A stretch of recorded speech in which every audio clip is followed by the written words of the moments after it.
Ladies and gentlemen, we are thrilled to have my next guest with us tonight. He is a 7-time Grammy winner and one of the most respected musicians and producers in pop music. Tonight, he's performing both sides of the story from his new CD, Both Sides.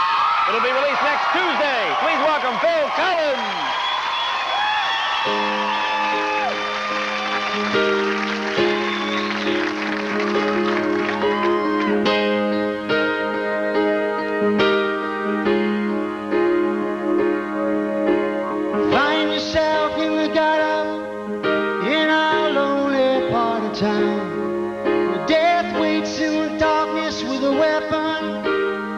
Some stranger down, sleeping with an empty bottle is a sad and an empty-hearted man. All he needs is a job and a little respect, so he could get out while he can.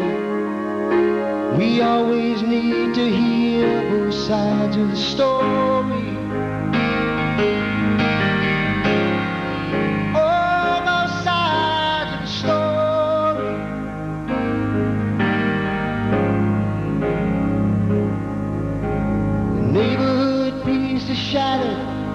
It's the middle of the night. Young faces hide in the shadows while they watch their mother and father fight. He says she's been unfaithful. She says her love for him is gone. And the brother he shrugs to his sister and says, looks like it's just us from now on. We always need to hear both sides of the story. And the lights are all on, the world is watching now. People looking for truth, we must not fail them now, be sure.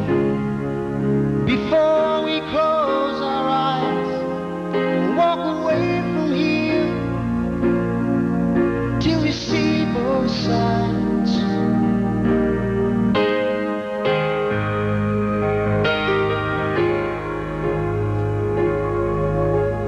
Here we are all gathered in what seems to be the center of the storm. Neighbors once friendly now stand each side of the line that has been drawn. They've been fighting here for years. What now? Killing on the streets.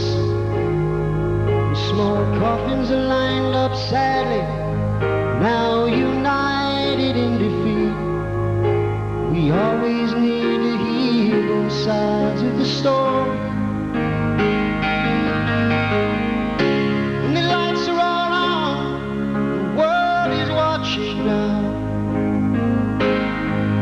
People looking for truth, we must not fail them now, be sure. Well, before we close our eyes and walk away from here, till you hear both sides. Oh,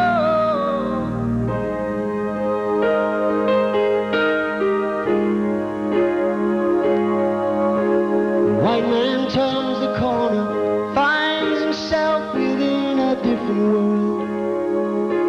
The ghetto kid grabs his shoulder, throws him up against the wall. He says, would you respect me if I didn't have this gun? You see, without it, I don't get it, and that's why I carry one.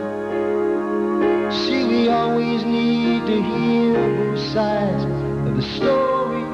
We need to hear both sides of the story. Oh, both sides of the story. Both sides of the story. Both sides of the story. Must hear both sides of the story.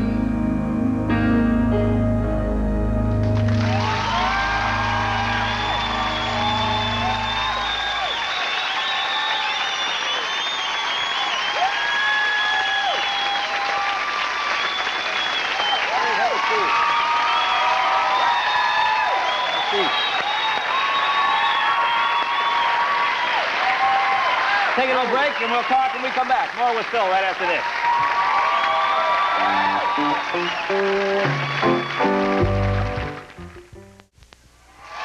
Back talking with Phil Collins.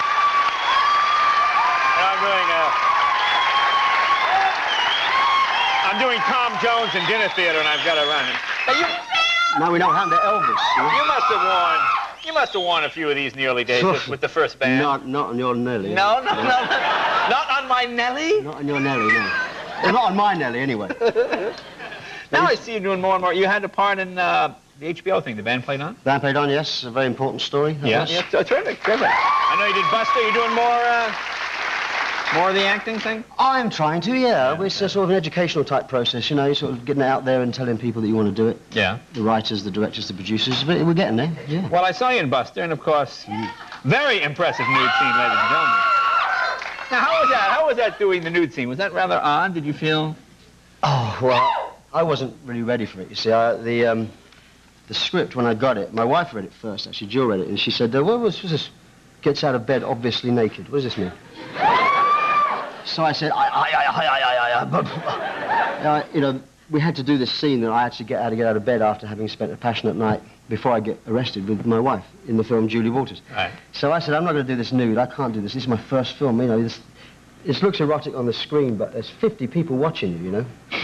And if you've got your back to the camera, your back to the actress, you know, you've got your front to the rest of them, you know. Yeah. Very embarrassing. Yeah. Maybe use one of those fisheye lenses or something. You'd have to, yeah. And it wasn't really a... No, but what do? The part calls for it. The part demands realism. So what I did, I actually took a pair of swimming trunks in. You know. Swimming trunks? Swimming trunks. Oh, yeah. Most guys spend a night with a woman in swimming trunks. And they were blue, and so the photographer said, you can't wear them. I said, I'm wearing these, okay? He said, no, you can't wear them, they're flare. You have to wear something else. So they gave me a pair of white underpants, which I tried on. And then, still flaring. Dye them in tea. So they took these white pants away, dyed them in tea. In tea? Well, because it was then flesh colour, you see. Flesh colour, yeah. And then they still started, they could still see it, so they put a pair of women's tights. Cut off women's tights with the seam going all the way around, you know. Now, I'd never worn women's tights before. Really? All this, but... And you're English. Actually, really? This with tights would look nice. This would look nice, really? Now, I would think I would rather be naked than dyed underpants and pantyhose, really. Well, when I get out of bed and she laughs, I mean, you know, she was laughing, not because in the script, but she was laughing because I looked stupid. And what were we supposed to... And it was supposed to look naked with Well, yeah, because it was just kind of, you know, in the dark, it kind of was going to blend in with the flesh, you know. But in fact, there was this little black seam up my bum, you know. Oh, I see. Very romantic. So that's what you wound up doing? That's what I wound up doing, Jay. Now, would you do a real nude scene if it was an integral part of the story? Well, I would, but Jill said that that's out. That's your wife won't? No, she won't let me have it. Well, I guess if the... She won't let me have it or do those I guess if the wife is calling the shots. That's right. It's true, but I often wonder, actually, when you see the Basic Instinct and Fatal Attraction, how they actually do that stuff. I mean... Well, you know, I've stopped the action, and I can tell you. So I freeze it frame by frame. I've tried that. I think in Basic Instinct, it was just a matter of crossing your legs, really. But you know, when you get that real intense passion on film, I mean, that's kind of... And they're not wearing tights, you know? Yeah. Definitely not. I know what it's like, and they're not wearing tights, believe me. That must be very painful, doing a nude scene in tights. Yes. Well, let me ask you about the CD now. Did you really record this at your home? Is that true? Did I really record this in tights? No. Again, what you do in your private life. No, I recorded that at home, yeah. I did it all. I played everything myself. I produced it myself. You have a whole studio at your house, and you just... I've got a little 12-track. Actually, that's all it is. It's like something that I can manage myself. I don't have an engineer. Yeah. So I just, I kind of go up there and I make it up as I go along and I write the words, and I really had a very enjoyable time. I would have thought today with, I mean, you always hear about sort of garage bands years ago, people record things at their home in a little studio. I would think with, you know, just the way sound and CDs and everything are, you couldn't get that sort of clarity in something out in your home. No, I was surprised. I mean, I actually took the tapes into the Genesis studio because my machine started eating them. Yeah. You know, and I thought, this is weird. I've got to get these copied, you know. Yeah, yeah. So I took them in there and I listened to it, and it was really clean. And so I thought, hey, this is great. I've done 3/4 of my album already at home. Oh, that's great. All the vocals and everything. It was really Now, what was going on? Your lads with you.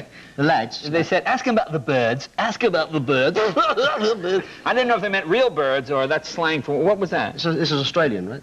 No. What were they saying? Something about birds? Oh no, we've got a big plot of land in England, and we put a lake in. A lake? A lake, yeah. Well, we had this big field and we didn't know what to do with it, so we thought we'll put a lake in. We'll dig a big hole, put a liner in, and we'll get all the local wildlife, you know, right. attract all the ducks and everything. And but what happened was the geese come, and then the swans come. And the swans look very nice. Very pretty birds. Very pretty birds, but they're like little horses. You know, well, they go to the toilet everywhere. I mean, it's like they're having little. No, this is. I know it's gross, but these things look wonderful, but they actually go like a horse. You know. Really, like a horse. And we had to get rid of them. We had to get rid of them because they wouldn't let us go to any of the water, and it was not very sort of safe for Lily to go wandering around and all this sort of swine I see. poo. So we got the people to take them away, and then they came back the next day. Oh, they just now they love you. You can't Homing swans. I see. Homing swans? Yeah.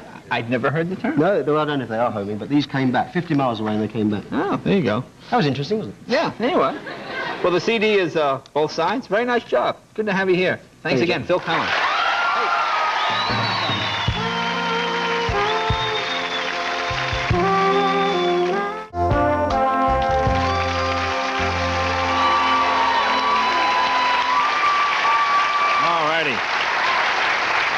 I want to thank Jelani for sitting in with the band. He's back in his crib asleep there, apparently, so it didn't work out quite as well, but finally we got him cheered up. Temperamental musicians. Phil, terrific CD. Both sides goes on sale Tuesday, eh?